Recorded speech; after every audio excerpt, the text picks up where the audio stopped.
그 마태복음 이제 7장 우리가 들어갔는데요. 그 산상수훈의 마지막 장이죠. 5, 6, 7이니까. 그러니까 산 타는 거로 따지면 아마 정상적으로 이제 우리가 가는 거가 될 거예요. 하나님의 나라와 의, 그것이 우리가 지난주 6장에서 마지막 절에서 나눴던 바인데요. 사실 6장 33절이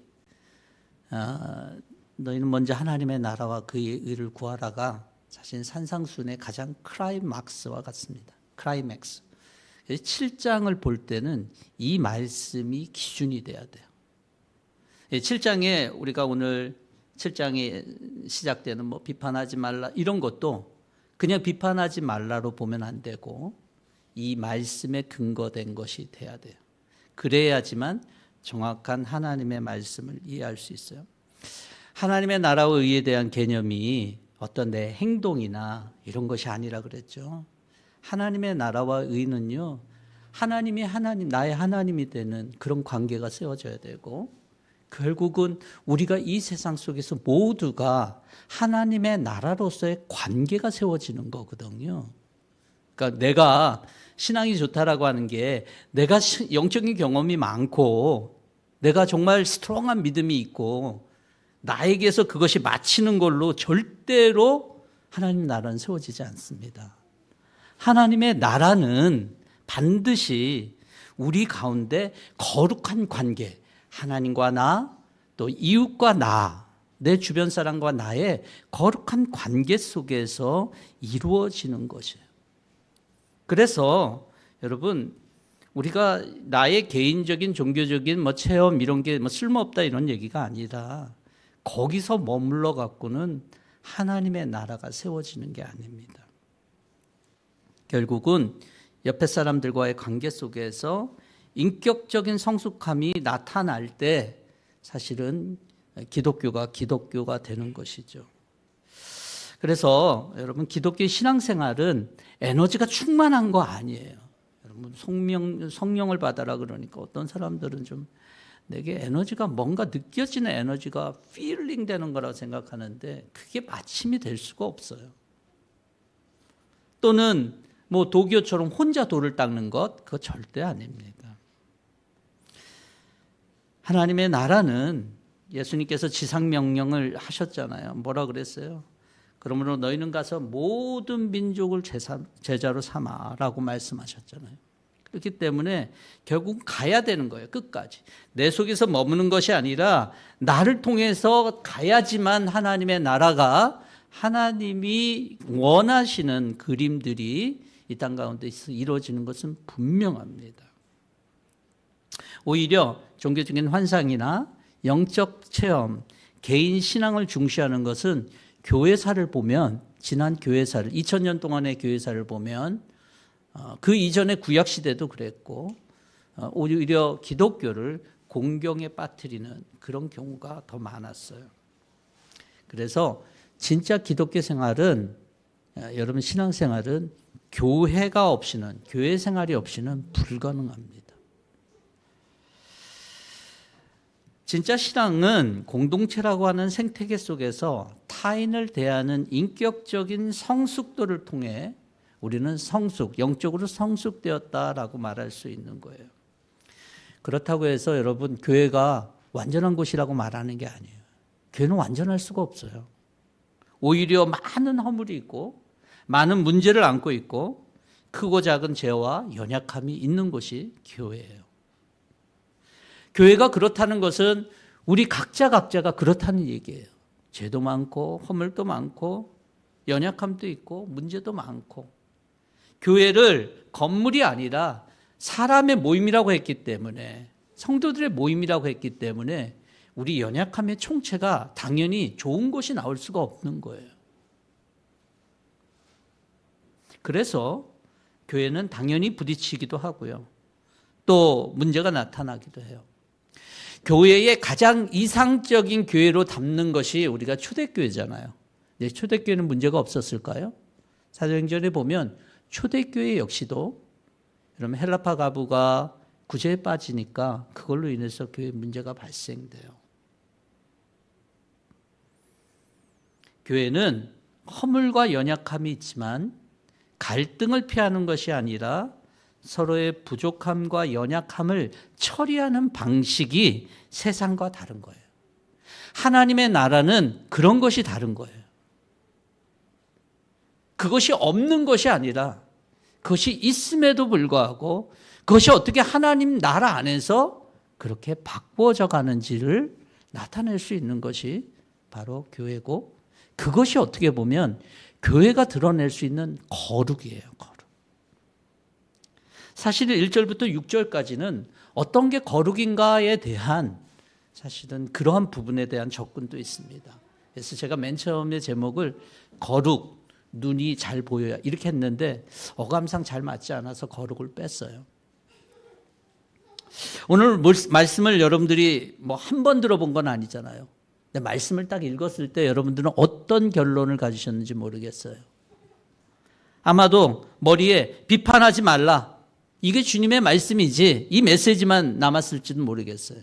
심판하지 말라라고 그러지만 우리가 잘 아는 개혁 버전은 이 비판이잖아요. 그렇죠? 예, 그래서 비판하지 말라, 심판하지 말라, 요거만 여러분들이 생각날지도 모르겠어요. 그런데 그리고 그것이 주님의 메시지지, 그러니까 내가 어느 때는 비판하지 말아야지, 이렇게 생각하면 사실은 오산이에요. 만약에 심판하지 말라, 앞서 6장 33절에서 하나님의 나라와 의를 구하라고 하신 주님께서 야, 하나님의 나라와 의를 구하는 너희들은 비판하지 마, 심판하지 마, 이렇게만 얘기했다면 여러분, 그것은 어떻게 보면은 유대인들이 주장하는 율법과 그렇게 다르지 않아요. 유대인들도 이런 율법은 있었어요. 그들이 비판하지 말라, 판단하지 말라, 심판하지 말라라고 하는 조항이 없었던 게 아닌데 그거와 똑같단 말입니까? 더군다나 예수님의 행적을 보면 우리가 5장에서도 봤지만 옛사람이 말한 바 하면서 여러 가지 예수님께서 말씀하신 게 좀 비판인 것이 있잖아요. 예수님도 비판하셨거든요. 5장에서, 산상수훈 5장에서 우리가 옛사람이 말한 바 이렇게 하지 말고 옛사람이 말한 이랬겠지만 너희들은 이렇게 하지 말라라고 하면서 우리가 많이 다뤘잖아요. 우리가 잘 아는 것처럼 바리새인들이나 서기관들이나 종교 지도자들에 대해서 예수님이 어떤 평판을 내리셨어요? 저들은 회칠한 무덤이다라고 얘기를 했잖아요.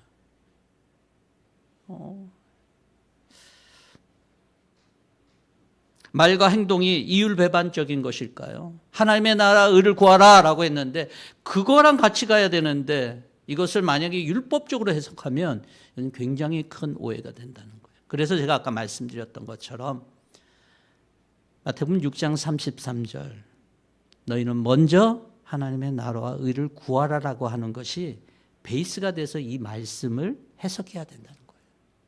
그러지 않으면 이 말씀만 따로 떼어서 보면 그냥 계속 비판하지 말라 이렇게만 생각할 수 있다는 거예요.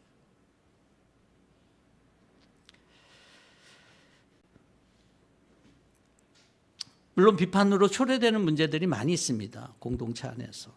일상에서 누군가 우리를 비판하면 여러분 비판 쉽겠어요?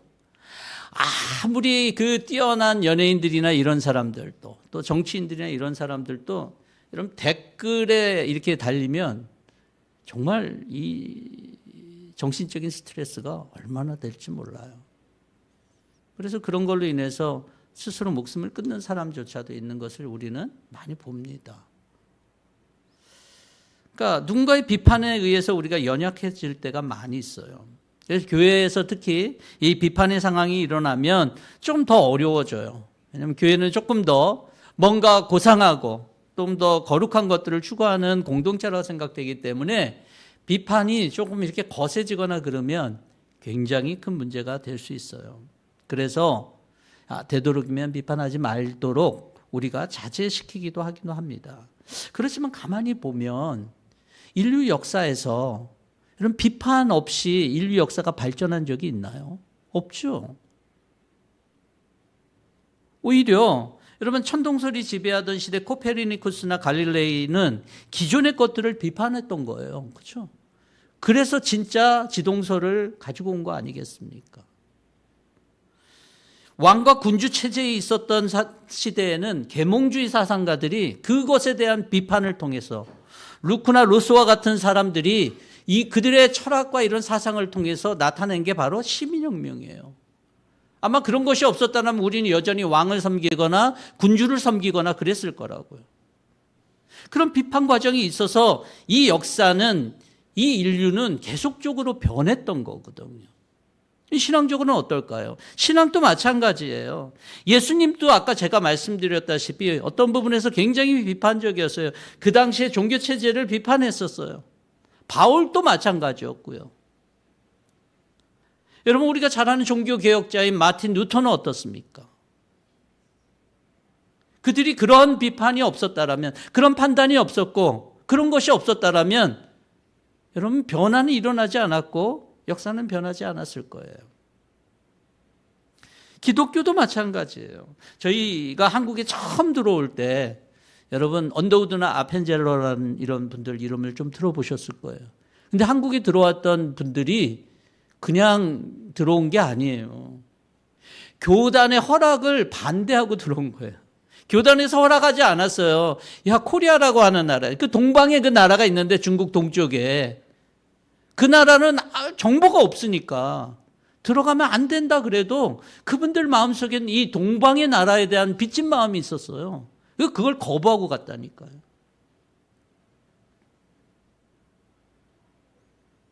윌리엄 캐리 같은 선교의 아버지라고 하는 사람도 교단에서 선교 그거 하지 말라라 그랬어요.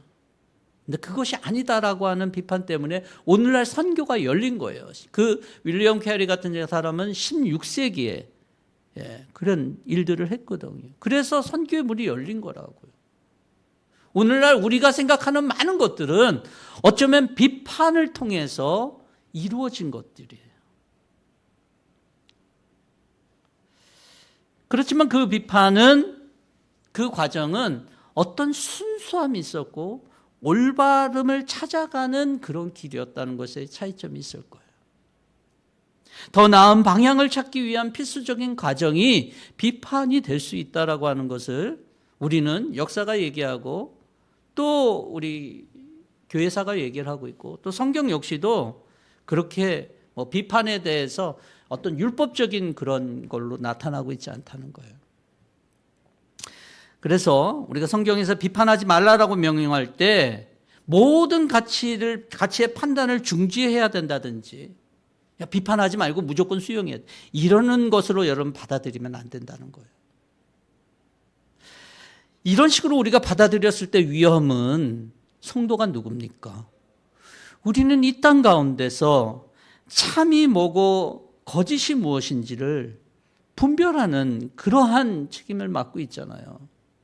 진리와 비진리를 우리가 가려내지 못한다라면 이 교회라고 하는 이 영적 생태계는 급격히 오염될 수밖에 없는 것 아니겠습니까? 그래서 어느 시대고 어느 온전한 비판은 늘 필요했어요.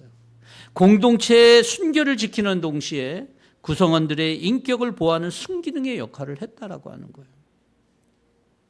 그래서 예수님도 당시에 그런 어떻게 보면 독설과 같은 것을 바리새인들에게 쏟아냈던 것을 기억해야 됩니다. 오늘 본문에서 심판 또는 개역 성경에서는 비판이라고 하는 이 단어는 판단, 정죄, 분별 이런 동시에 여러 가지 고소하다 이런 여러 가지 단어의 의미가 있어요. 그러니까 다 사용할 수 있는 단어가 이 오늘 본문의 이 크리노라고 하는 이 비판이라고 하는 심판이라고 하는 단어예요. 근데 요한일서에서 있는 것처럼 너희가 심판을 받지 아니하고 남을 심판하지 말라라고 했는데 요한일서 4장 1절에 있는 것처럼 어느 영이든지 다 믿지 말고 그 영들이 하나님에게서 났는지를 시험해보라고 권면하잖아요. 즉 하나님 중심으로 작동하지 않은 세상 속에서 거룩한 공동체가 유지되기 위해서는 진리가 무엇이고 거짓이 무엇인지 가려내는 영적 변별력이 필수거든요. 올바른 또 필요한 비판은 공동체를 보호하는 것이지, 또 공동체가 나아가는 그런 길들을 열어주는 것이지 부정적인 것이 될 수가 없어요. 그런데도 이렇게 긍정적인 요소가 있음에도 불구하고 주님께서는 비판의 위험성이 굉장히 강력하기 때문에 오늘 경고하고 있는 거예요. 왜냐하면 비판하는 우리가 온전한 존재만 모르겠는데 죄로 인해서 무너진 인간의 본성을 갖고 있기 때문에 비판이 순기능을 할 때가 쉽지 않다라고 하는 것입니다. 오히려 치명적인 결과를 가져올 수 있기 때문에 주님께서는 말씀하시죠. 너희가 남을 심판하는 그 심판으로 하나님께서 너희를 심판하실 것이요 너희가 대질하여 주는 그대로 너희에게 되어서 주실 것이다. 이 말씀의 의미는 타인을 향하는 그 칼날이 나에게도 돌아온다는 얘기잖아요. 이게 바로 영적 메커니즘이라는 거예요. 여러분, 세상에서는 이런 메커니즘이 없어요. 타인을 치면 그것이 나한테 돌아온다라고 하는 메커니즘이 주된 메커니즘이 아니에요. 그렇지만 기독교는 이것이 주된 메커니즘이에요. 왠지 아세요? 예수님이 우리를 그리스도의 몸이라고 했어요. 하나이기 때문에 그래요. 바울이 고린도전서에서 야 손이 문제가 있으면 발이 고생하지 않겠느냐? 고생한다는 거예요. 왜? 우리가 몸이기 때문에. 내가 누군가를 쳤다라고 하는 것은 그 사람이 나의 몸이 아닌 이상, 내가 몸이 아니고 그냥 분리되어 있다라면 문제가 없겠지만 우리는 한 바디이기 때문에 당연히 문제가 된다는 거예요. 따로 떨어진 존재가 아니기 때문에 이것은 문제가 된다는 거예요. 여러분들 잘 아시는 그런 예화가 될지 아니면 옛날에 이게 노래 가사였거든요. 깊은 산 속에 옹달샘에 물고기 2마리가 살았다라고 하는 거. 여러분 들어보셨을 거예요. 2마리가 잘 살다가 싸웠어요. 그래서 1마리를 공격해서 1마리가 죽었네요. 어떻게 될까요? 다른 1마리도 물이 오염돼서 죽게 된다는 거예요. 이게 한 공동체 안에 있을 때 일어나는 거예요. 물론 당시에 이것이 이제 우리나라의 어두운 그런 현실 속에서 쓰여진 곡이긴 하지만 여러분 교회 속에서도 마찬가지인 것 같아요. 예수님은 우리가 그리스도의 몸 하나라는 거예요. 가정도 마찬가지예요. 가정은 하나잖아요. 누군가가 고통을 당하면 내가 그 사람을 고통 주면 그것이 페이백 되게 돼 있는 거예요. 모든 하나된 공동체는 똑같아요. 그래서 주님께서는 이것이 다시 나에게 올 것이다 라고 얘기를 하는 거예요. 하나님께서는 우리를 심판하는 이유가 바로 그런 것들이죠. 그리고 하나님만이 심판자라고 하는 거예요. 비판의 자리에 서는 것은 자칫 인간이 하나님의 고유 권한인 심판자가 될 수 있다. 하나님의 재판권을 찬탈하게 될 수 있기 때문에 그래요. 오직 여러분 하나님 나라의 재판관은 하나님이십니다. 그래서 하나님께서 우리를 지배하시는 것인데 하나님의 자리를 빼앗는 인간이 처음으로 타락했던 것도 비슷한 거예요. 하나님의 자리를 빼앗는 거죠. 하나님과 같이 되고 싶다는 거 아니겠어요? 하나님의 자리를 우리가 찬탈하게 될 때 우리는 하나님께 심판받는다는 거예요. 그래서 예수님께서는 타인을 심판하기 전에 또는 타인에게 비난하기 전에 그것이 긍정적이든 어떤 것이든 간에 그것을 하기 전에 고려해야 되는 것이 있다라고 하는 것이 오늘 본문의 말씀이에요. 어떻게 우리가 비판이나 심판이 공동체 속에서 타인과 함께 인격적인 성숙과 거룩한 관계의 변화를 위해서 쓰여질 수 있을까? 그러기 위해서 우리가 점검해야 되는 것들이 있다라고 하는 것입니다. 그건 뭐냐면 3절에 있는 것처럼 어찌하여 너는 남의 눈 속에 있는 티를 보면서 내 눈 속에 있는 들보는 깨닫지 못하느냐. 여러분 우리가 먼저 점검해야 되는 것이 있다라면 우리가 비판하는 것 필요하다는 거예요. 공동체를 위해서. 근데 그것을 위해서, 그것이 거룩한 관계와 그것이 인격적인 성숙을 위해서 필요한데, 그것을 위해서 먼저 뭘 해야 되냐라고 했을 때 점검해야 될 것이 우리의 영적인 시력이다라고 하는 거예요. 여러분, 들보와 티를 주님께서 얘기를 하는데 이렇게 얘기를 합니다. 주님은 타인에게 있는 건 티다라고 얘기를 하고 내게 있는 건 들보라고 얘기를 해요. 타인의 허물을 티로 얘기하고 나의 죄성을 들보로 비유하시면서 우리의 영적인 시각을 교정하라라고 얘기를 해요. 왜 그랬을까? 그냥 여기에 야 남의 들보를 보기 전에 너의 들보를 봐라 이렇게 표현을 하지 않고, 또는 남의 티를 먼저 보기 전에 너의 티를 먼저 봐라 이렇게 얘기를 안 하셔요. 주님께서는 남의 티, 나의 들보라고 얘기를 하죠.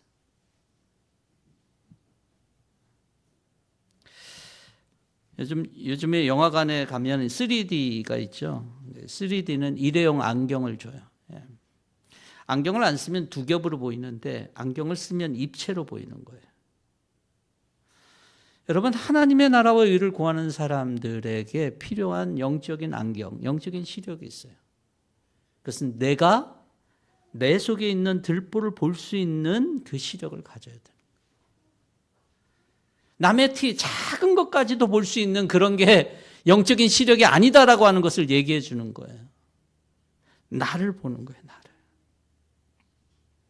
사실은 티라고 얘기했으니까 그 티 자체가 티 보는 게 그렇게 의미가 없다는 얘기잖아요. 그 티를 보는 것이 중요하다 그랬으면은 주님께서 티라고 하는 단어를 안 썼을 거예요.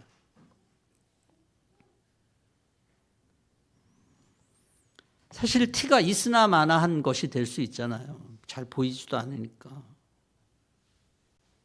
중요한 것은 내 눈 속에 있는 들보는 빼내야 된다는 거예요. 그래야지만 잘 볼 수 있다는 거예요. 그래야지만 우리 영적인 시력이 유지될 수 있다는 거예요. 영적인 시력이 결여되면 타인을 돕는 교정의 도구가 아니라 상대의 영혼을 상처를 입히는 폭력이 될 수 있다는 거예요. 그리고 예수님께서 5절에 위선자야 라고 얘기를 하죠. 이것이 위선이 될 수 있다는 거예요. 비판하는 것이 어떻게 보면 비판할 때 자기가 옳기 때문에 비판하는 것 아니에요. 내가 옳은데도 그것이 위선의 도구가 될 수 있다는 것을 얘기해 주는 거예요. 그래서 들보를 먼저 빼놔라라는 것은 단순히 도덕적 수양이 아닙니다. 들보를 우리가 어떻게 빼낼 수 있겠어요? 여러분, 들보를 어떻게 빼내겠어요? 내가 들보가 있다라고 하는 것을 먼저 어떻게 의식을 하겠냐는 거예요. 인식을 하겠냐는 거예요. 우리로서는 할 수 없어요. 그래서 말씀을 우리는 내게 들보가 무엇인지 알려주는 말씀을 대해야 되는 거예요. 매일의 말씀 묵상 속에서 타인을 판단할 근거를 찾는 것이 아니라 내 눈을 가리고 있는 들보를 발견해야 된다라고 하는 거죠. 하나님이 우리의 눈을 밝히지 않으면 우리는 결코 남의 허물을 티로 보지 않아요. 남의 허물을 들보로 분명히 볼 거예요. 근데 그 말씀을 읽을 때 우리가 뭐 특별한 능력이 있어서 말씀이 딱 읽어지면 그냥 막 깨달아지고 아, 내가 들보는 이런 거라 읽을 수 있을까요? 아니에요. 말씀은요, 하나님의 성령의 감동에 의해서 썼기 때문에 성령의 감동하심이 있어야 돼요. 저와 여러분들 매일 말씀을 읽을 때 어떻게 읽으세요? 말씀을 묵상할 때 어떻게 묵상하세요? 눈으로 보고 그냥 생각에 이렇게 시간을 갖는 것, 그것이 기본적일 거예요. 그렇지만 하나님의 성령의 도우심을 구하시길 바랍니다. 하나님의 성령이 말씀을 통하여 내 속의 들보를 알게 해서 들보를 빼내서 영적인 시력을 회복할 수 있는 저와 여러분 될 수 있기를 바랍니다.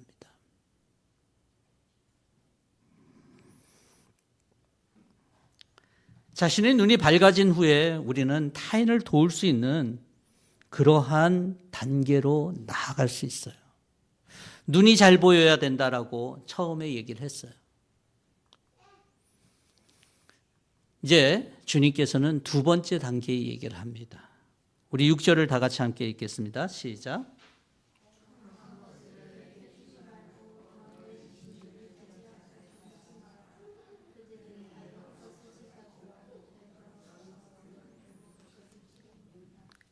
예. 눈이 보여야 되는 것과 두 번째는 여러분 이 개돼지의 비유는 비판과 권면이 전달되는 과정 속에서 이 수용성에 대한 타이밍과 수용성에 대한 얘기거든요. 그러니까 거룩한 진리를 아무에게나 무분별하게 던지는 것이 아니라 상태를 살피고 그 사람이 이것을 받을 수 있는 준비가 됐을 때 던져지는 것들을 요구하는 거예요. 아무리 고귀한 진리라고 할지라도 거룩한 것이라고 할지라도 상대방이 준비가 돼 있지 않으면 진리를 거부할 수밖에 없고 가치를 잃고 복음의 통로를 막는 그런 부작용을 초래할 수 있다는 거예요. 그래서 거룩한 것을 개에게 주지 말라라고 말합니다. 개돼지 이렇게 얘기하니까 예수님 참 너무하시네. 말 단어를 어떻게 그렇게 쓰실까? 그럼 그게 아니에요. 존재 상태를 얘기하는 것이 아니라 준비가 안 된 사람의 상태를 얘기하는 거예요. 상대방은 필요가 있다라고 생각이 안 드는데 그걸 거룩한 것이라고 좋은 것이라고 줘봤자 아무 소용이 없다는 거예요. 여러분 그렇지만 이 문맥상에서 1절부터 6절을 읽었을 때 여러분이 거룩한 것 이게 따로 6절만 떨어졌을 때는 거룩한 것이 뭘까라고 생각하겠지만 1절부터 6절까지 생각하면 거룩한 것이 뭘까요? 이게 비판이에요. 비판. 앞에 계속적으로 이어지는 그런 맥락을 보면 심판하는 것, 비판하는 것들을 얘기하는 거예요. 근데 그것이 준비가 안 된 사람, 그런 사람한테 주면 개가 그것을 짓밟고 또 물어뜯을지도 모른다는 얘기를 하잖아요. 그렇죠? 아무리 올바른 비판과 거룩한 권면이라도 준비되지 않으면 무분별하게 전해져서는 안 된다는 거예요. 그럼 언제까지요? 언제까지 그래야 돼요? 그래서 우리는 인내가 필요한 거예요. 그 사람이 준비될 때까지 끝까지 참을 수 있는 인내가 우리 가운데 필요한 거예요. 여러분 그냥 진리를 확 던지고 그걸 받는 것 하나님 나라가 그렇게 되는 것이 아니에요. 비판하지 말라라고 했을 때 우리가 그 다음 단계로 갈 때 어쩌면 우리가 인내할 때 굉장히 쉽지가 않잖아요. 근데 그것을 견딜 수 있는 인내가 필요하다라고 하는 거예요. 여러분 어떻게 우리는 인내할 수 있을까요? 여러분 우리가 인내하려면 내 마음속에 그 사람을 향한 사랑이 있어야겠죠. 사랑이 없이 어떻게 인내해요? 우리가 자녀를 키울 때도 애들이 저렇게 이쁘기만 합니까? 어렵게도 하죠. 그렇지만 그 모든 것들을 인내하는 거예요. 참는 거예요. 그것도 1, 2년도 아니고 몇십 년을. 제가 돌이켜보면 지난주에 어버이 주일이었지만 야, 너 한번 나중에 네 애 낳아서 한번 길러봐라. 그 얘기를 예전에 들었는데 어렸을 때 들었으니 그 말이 무슨 말인지 모르다가 이제 점점 나이 들면 알게 되잖아요. 예, 그렇죠? 그런 그 인고의 시간들이 그렇게 짧지가 않아요. 근데 사랑하는 사람들은 할 수 있는 거예요. 그래서 우리 공동체에 사랑이 필요한 거예요. 하나님의 사랑이 우리 가운데 필요한 거예요. 그래서 인내로서 우리가 끝까지 그 사람이 거룩한 것을 받을 수 있고 거룩한 것을 들을 수 있고 거룩한 것을 소유할 수 있을 때까지 끝까지 인내하는 거예요. 주님의 말씀은 바로 그것을 얘기하는 거예요. 사람을 개, 돼지로 놓으려고 하는 게 목적이 아니다라고 하는 거예요. 주님은. 저는 우리 뿌리 깊은 교회가 눈이 잘 보이는, 그래서 남의 허물은 티로 보고 나의 죄성은 들보로 볼 수 있는 그런 영적 시력을 갖고 있는 우리 교회가 되기를 원해요. 말씀의 기준 앞에 내가 아니라 우리 교회가 한 몸인 것을 믿을 수 있는 믿음이 우리 가운데 있기를 원해요. 말씀 앞에서 성령의 도우심을 구하며 겸손하게 나가서 내가 재판관이 아니라 하나님이 재판관이시니 하나님께서 이 일들에 하나님 역사해 달라고 기도할 수 있는 성도들이 됐으면 좋겠어요. 타인의 허물을 정죄의 도구가 아니라 중보의 제목에 삼고 그 고민을 우리가 충분히 다 이해할 수 없잖아요. 하지만 최소한도로 나의 것으로 받고 함께 그 사람들을 임브레이스하며 함께 성숙함으로 나아갈 수 있는 공동체가 됐으면 좋겠어요. 여러분, 거룩이라고 하는 것은 고립이 아니에요. 비판의 칼날을 내려놓고 말씀으로 밝혀진 눈으로 서로를 긍휼히 여기면서 임브레이스하는 거예요. 한 주간도 여러분들의 삶의 현장 속에서 내 안에 들보 먼저 직시하시고 밝아진 눈으로 이웃들, 그것이 여러분들의 가정이 될 수도 있고 여러분 주변 또 우리 교회, 우리 성도들을 향해서 끝까지 인내하면서 우리가 그것을 나눌 수 있는, 그래서 하나님의 나라가 우리 공동체 안에서 아름답게 이루어질 수 있기를 주의 이름으로 축원합니다. 같이 함께 기도하겠습니다. 사랑해 주님 감사합니다. 이 시간 또 우리가 하나님의 나라와 의를 추구하는 우리가 하나님 거룩한 관계를 추구해야 될 하나님의 교회가, 거룩한 몸을 이루어야 되는 하나님의 교회가 비판 앞에 무너지지 않게 하시고 오히려 거룩한 비판을 위해서 내 눈에 들보를 보면서 아름다운 비판과 올바른 비판으로 하나님의 공동체가 세워지며 보호되며 다음으로 나아갈 수 있는 우리 교회가 되게 하시고, 하나님 더 나아가서 하나님 우리가 준비될 때까지 그 상대방을 끝까지 임브레이스하며 인내할 수 있는 믿음과 그런 신앙의 그런 성숙감이 우리 모두에게 있게 도와주시옵소서. 예수님의 이름으로 기도하옵나이다. 아멘.